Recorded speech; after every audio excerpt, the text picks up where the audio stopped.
The illegally detained senior vice chairman of the all-parties Hurriyat conference, Shabir Ahmed Shah, has deplored the silence of international community over India, inflicting the worst atrocities on Kashmiri people for demanding their globally accepted right to self-determination.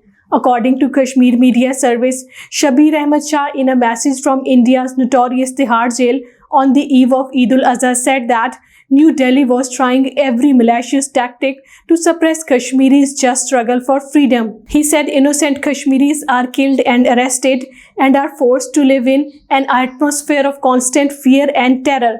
He urged Kashmiris to celebrate Eid al-Azha with simplicity and remember their martyrs and detainees in their prayers on the occasion. Meanwhile, as Muslims around the world are preparing to observe Eid al-Azha tomorrow, the Modi-led fascist Indian government has imposed strict restrictions in Srinagar and other parts of the occupied Jammu and Kashmir to prevent people from offering Eid prayers.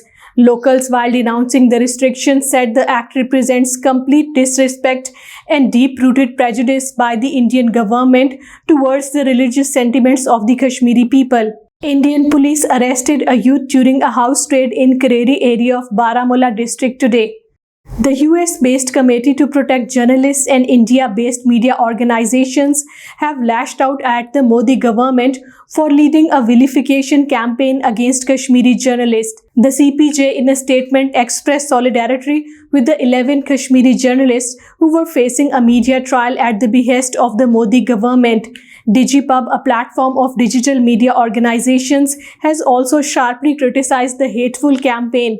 Network of Women in Media India has said the move is aimed at creating an atmosphere of fear and intimidation and warned journalists of the perils of stepping out of Modi's line of action.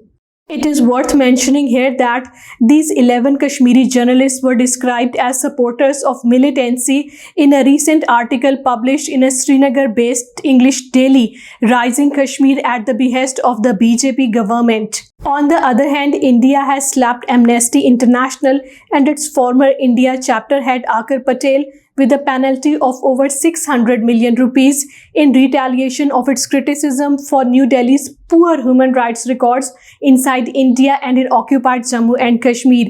The fine was imposed by the Delhi-based agency Enforcement Directorate on the pretext that Amnesty International UK had been remitting huge amount to expand its activities in India.